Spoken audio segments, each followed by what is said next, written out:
of Dubai inaugurates the new venue for the Department of Economic Development. Deputy Ruler of Dubai opens Cityscape Global for 2011. And Typhoon Nisat forces thousands to evacuate in the Philippines.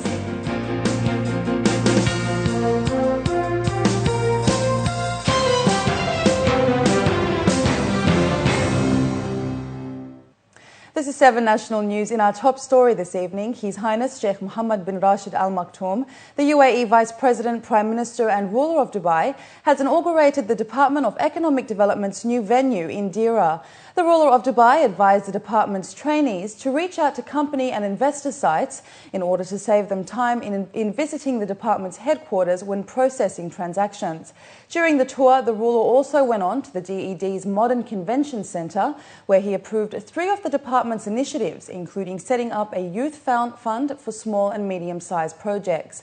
The Ruler of Dubai urged the DED staff to launch more viable initiatives while thanking them for the quality services they render to the public.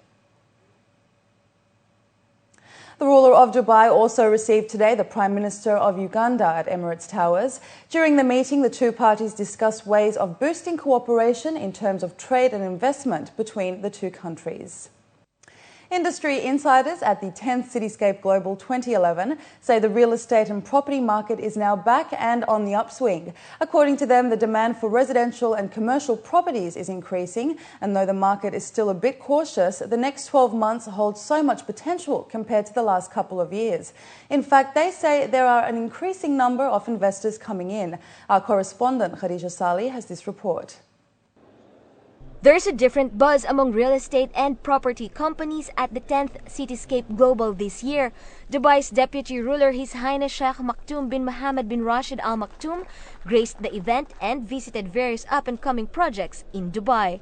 Dubai has, over the last 3 weeks or so, Dubai has been a very interesting place to work because we've seen a significant increase in activity since the end of Eid. And we've got investors coming into the marketplace, and occupiers are seeking to make their decisions so they can come into occupation before the end of the year. The new airport, DWC, we think that adds a component of accommodation which doesn't exist in the marketplace at the moment. So there's an opportunity to be at the centre of a new logistics hub with first-class office accommodation, some logistics accommodation, and importantly large areas of land which are serviced with utilities, which allows investors or manufacturers or occupiers to come into a new location, and particularly those who look at the future of where logistics in Dubai is going to be centred. According to industry insiders, much of the demand is coming from end users themselves. Dubai Silicon Oasis Authority's project sold like hotcakes on the first day. Right now, by today, what I have a report is more than 20 villas gone within early morning till now with the Cityscape offers. So I don't have any remaining now. I don't have a lots of remaining, and I hope by end of this Cityscape we will be having 0 villas available. The past 3 years has been showing increased activity in the market in and around the region, says experts. The UAE is also attracting a lot of interest from foreign investors who are looking for a variety of mature properties. Since the beginning of the event this morning, we have a lot of foreign visitors coming in, showing interest in local properties. That's very promising, number one. Number two, as the banks begin to lend, and we see that coming back in the market, which is also adding a lot of value to the property prices.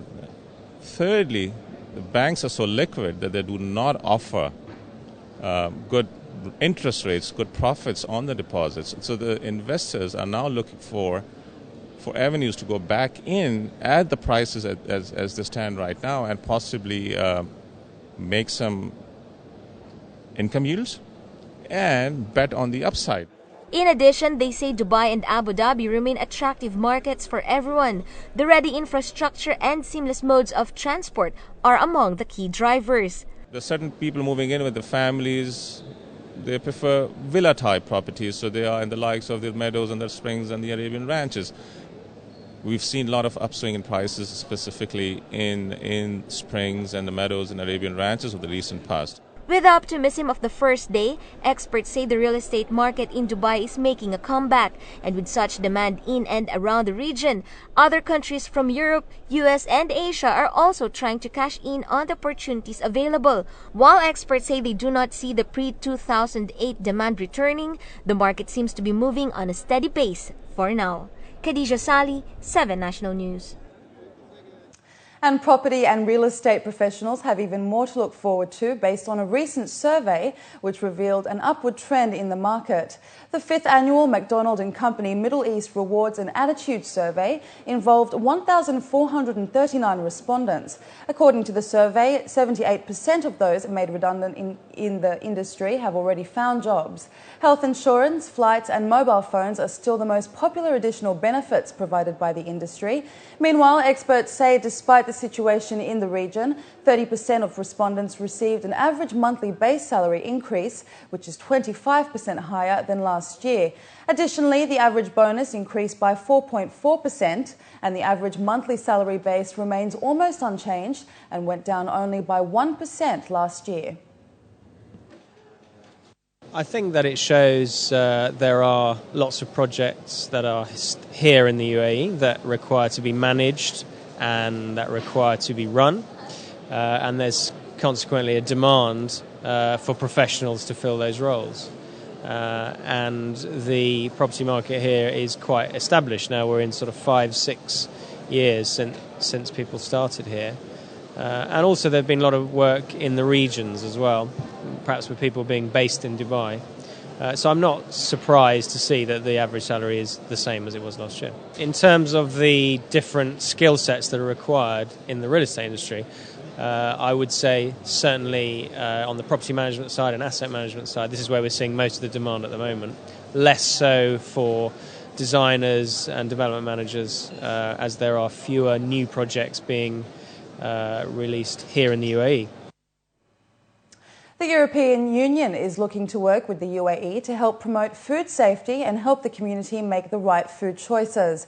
This comes off the back of persistent health issues in the country surrounding non-communicable diseases such as diabetes and heart attacks, which are linked to obesity. According to a local paper, John Daly, the European Commissioner for Health and Consumer Policy, stated that reformation of food products is an important issue, and manufacturers in the EU have been pushed to reduce sugar, salt and fat content.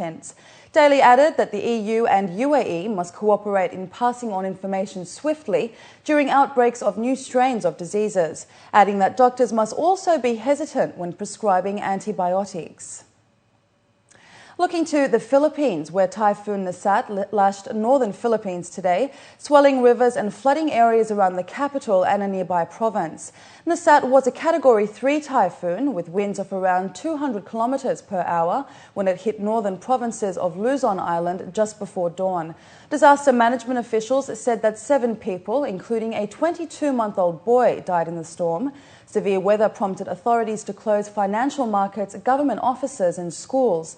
Meanwhile, Manila residents in low-lying areas waded through thigh-high floods to seek higher, drier ground. In the low-lying eastern suburb of Marikina, the river has reached the critical level of 18 metres, and local officials ordered about 5,000 residents to evacuate.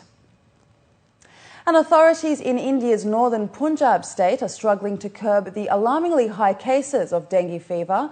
According to medical professionals, about 670 cases of dengue have been reported in one hospital alone. At least a dozen people lost their lives after the outbreak of dengue in Pakistan. Around 4,400 cases of other mosquito-borne diseases have also been reported in the Punjab province over the past 2 months, forcing the provincial government to close down schools for 10 days. Recognised as breakbone fever across the globe, dengue is an infectious tropical disease transmitted by mosquitoes. The disease is a threat to nearly half of the world's population. Up next, we have the day's business news for you, so stay with us.